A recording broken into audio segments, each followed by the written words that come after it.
प्रिय मित्रों, हर हर महादेव, जय माँ अम्बे। मैं ज्योतिषाचार्य पंडित राजीव पाठक भारतीय ज्योतिष संग्रह चैनल के माध्यम से आप लोगों के समक्ष उपस्थित हूँ। आप लोगों का हार्दिक स्वागत है। प्रिय मित्रों, श्रावण मास चल रहा है। आज हम बहुत ही दिव्य चर्चा को लेकर के आपके सामने उपस्थित हुए हैं। भगवान शिव जी का पंचवक्त्र जो स्वरूप है, उसी स्वरूप के संदर्भ में हम आज इस वीडियो में चर्चा करेंगे। किस दिशा में भगवान शिव जी का मुख है और उसका क्या नाम है, इत्यादि विषयों पे विश्लेषण किया जाएगा। इससे पहले आप लोगों में से अगर कोई भी सदस्य भारतीय ज्योतिष संग्रह चैनल पहली बार आप देख रहे हैं तो इसे सब्सक्राइब कर लें, बेल आइकन को ऑल कर दें, ताकि जो भी कार्यक्रम दिए जाते हैं आप लोगों तक सीधा पहुँचे, आप लोग इसका लाभ उठाएं। तो आइए सर्वप्रथम हम नमन करते हैं भगवान शिव जी को, फिर उस पर विश्लेषण करेंगे, चर्चा करेंगे। वागर्था विव संपृक्तौ वागर्थ प्रतिपक्तये जगतः पितरौ वन्दे पार्वती परमेश्वरौ।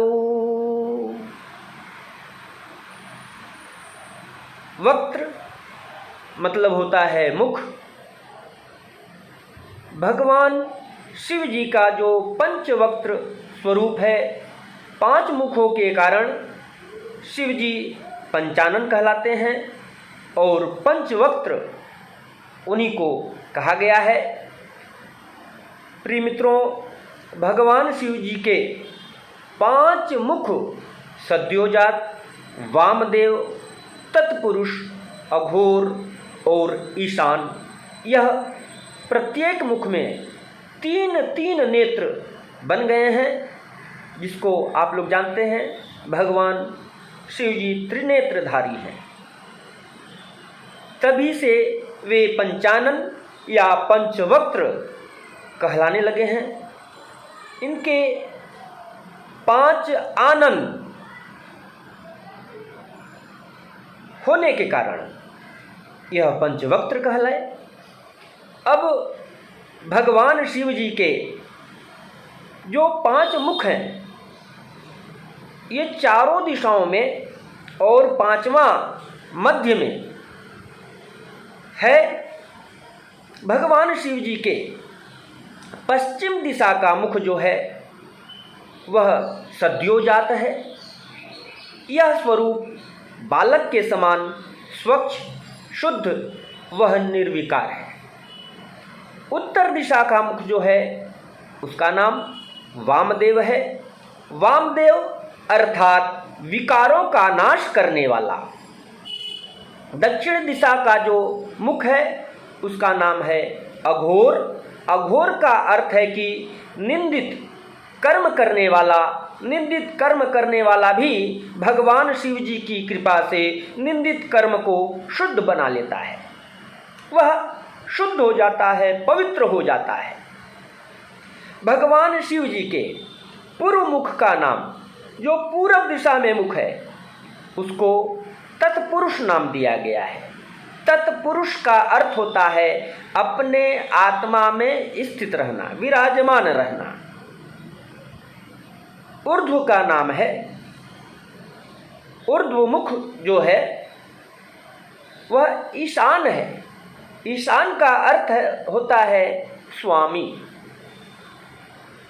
भगवान शंकर जी के 5 मुखों में ऊर्ध्व मुख ईशान दुग्ध जैसे रंग का पूर्व मुख तत्पुरुष पीत वर्ण का, दक्षिण मुख अघोर नील वर्ण का, पश्चिम मुख सद्योजात जो स्वरूप है वह श्वेत वर्ण का, और उत्तर मुख जो वामदेव है वह कृष्ण वर्ण का।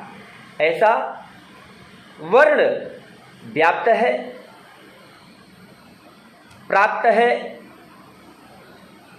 अब इसके उपरांत हम आप लोगों को पुराणों के आधार पे, जो पुराणों में हमारे सनातन धर्म के अंतर्गत जो पुराणों में वर्णित किया गया है, शिव पुराण में भगवान शिव जी स्वयं कहते हैं कि सृष्टि, पालन, संहार, तिरोभाव और अनुग्रह मेरे ही यह 5 कृत्य, यानी मेरे द्वारा यह 5 कार्य मेरे 5 मुखों द्वारा आधारित हैं। भगवान शिव जी की 5 विशिष्ट मूर्तियाँ जो मुख का स्वरूप है, विभिन्न कल्पों के में लिए गए उनके अवतार हैं। जगत के कल्याण की कामना से इस सृष्टि में भगवान सदाशिव के विभिन्न कल्पों में अनेक अवतार हुए हैं, जिनमें उनके सद्योजात, वामदेव, तत्पुरुष, अघोर और ईशान अवतार प्रमुख है। ये ही भगवान शिव की 5 विशिष्ट मूर्तियां हैं। अपने 5 मुख रूपी विशिष्ट मूर्तियों का रहस्य बताते हुए भगवान शिव जी स्वयं माता अन्नपूर्णा जी से कहते हैं कि ब्रह्मा मेरे अनुपम परम प्रिय भक्त हैं। उनकी भक्ति के कारण मैं प्रत्येक कल्प में दर्शन दे करके उनकी समस्या का समाधान किया करता हूँ। श्वेत लोहित नामक 19वें कल्प में ब्रह्मा सृष्टि रचना के ज्ञान के लिए परब्रह्म का ध्यान कर रहे थे। तब भगवान शिव ने उन्हें अपने पहले अवतार सद्योजात रूप में दर्शन दिए। इसमें वे एक श्वेत और लोहित वर्ण वाले शिखाधारी कुमार के रूप में प्रकट हुए और सद्योजात मंत्र दे करके ब्रह्मा जी को सृष्टि रचना के योग्य बनाया। रक्त नामक 20वें कल्प में रक्त वर्ण ब्रह्मा पुत्र की कामना से परमेश्वर का ध्यान कर रहे थे। उसी समय उनके एक पुत्र प्रकट हुआ जिसने लाल रंग के वस्त्र, आभूषण इत्यादि धारण किए थे। यह भगवान शिव जी का वामदेव स्वरूप था और दूसरा अवतार था जो ब्रह्मा जी के जीव सुलभ अज्ञान को हटाने के लिए तथा सृष्टि रचना की शक्ति देने के लिए था। इनका जो स्वरूप है मित्रों, आप लोगों को हम बतला रहे हैं। यह बहुत ही दुर्लभ स्वरूप है। भगवान शिव जी का तत्पुरुष नाम जो तीसरा अवतार पीतवासा नाम के 21वें कल्प में हुआ, इसमें ब्रह्मा पीले वस्त्र, पीली माला, पीला चंदन धारण कर जब सृष्टि रचना के लिए व्यग्र होने लगे, तब भगवान शिव ने उन्हें तत्पुरुष रूप में दर्शन देकर इस गायत्री मंत्र का उपदेश किया। वह गायत्री मंत्र भी आप लोगों को मैं बतला रहा हूँ। तत्पुरुषाय विद्महे महादेवाय धीमहि तन्नो रुद्रः प्रचोदयात्। इस मंत्र के अद्भुत प्रभाव से ब्रह्मा सृष्टि की रचना में समर्थ हुए। शिव नामक कल्प में भगवान शिव का अघोर नामक चौथा अवतार हुआ था। ब्रह्मा जब सृष्टि रचना के लिए चिंतित हुए, तब भगवान ने उन्हें अघोर रूप में दर्शन दिए। भगवान शिव का अघोर रूप भयंकर महाभयंकर है, जिसमें वे कृष्ण पिंगल वर्ण वाले काला वस्त्र, काली पगड़ी, काला यज्ञोपवीत और काला मुकुट धारण किए हैं तथा मस्तक पर चंदन भी काले रंग का है। भगवान शंकर ने ब्रह्मा जी को अघोर मंत्र दिया जिससे वे सृष्टि रचना में समर्थ हुए। विश्वरूप नामक कल्प में भगवान शिव जी का ईशान नामक 5वां अवतार हुआ। ब्रह्मा जी पुत्र की कामना से मन ही मन शिव जी का ध्यान कर रहे थे। उसी समय सिंहनाद करती हुई सरस्वती सहित भगवान ईशान प्रकट हुए जिनका स्फटिक के समान उज्ज्वल वर्ण था। भगवान ईशान ने सरस्वती सहित ब्रह्मा जी को सन्मार्ग का उपदेश देकर कृतार्थ किया। भगवान ब्रह्मा जी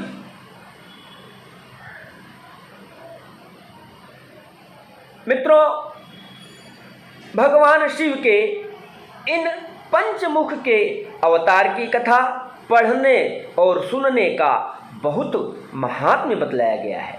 यह प्रसंग मनुष्य के अंदर शिव भक्ति जागृत करने के साथ उसकी समस्त मनोकामनाओं को पूरी कर परम गति को देने वाला है। यह स्वरूप जो पंचवक्त्र का हम आप लोगों के सामने विश्लेषण किए परम गति को प्रदान कराने वाला है। तो कहने का अभिप्राय यह है कि भगवान शिव जी का पंचवक्त्र जो स्वरूप है उसका ध्यान करते हुए अगर हम पंचवक्त्र का पूजन करते हैं, इस स्वरूप का ध्यान करते हैं और अर्चन करते हैं, नमन करते हैं, तो यह दुर्लभ से दुर्लभ असाध्य कार्यों को साध्य करने वाला और इस जीवन यात्रा को, मनुष्य जीवन यात्रा को सफल बनाते हुए परम गति को प्रदान कराने वाला है। प्रिय मित्रों, आज के वीडियो में इतना ही। इसी तरह से दिव्याति दिव्य चर्चाओं को लेकर के हम आते रहते हैं। आज हम आप लोगों से विदा लेते हैं। तब तक के लिए हर हर महादेव, जय मां अम्बे।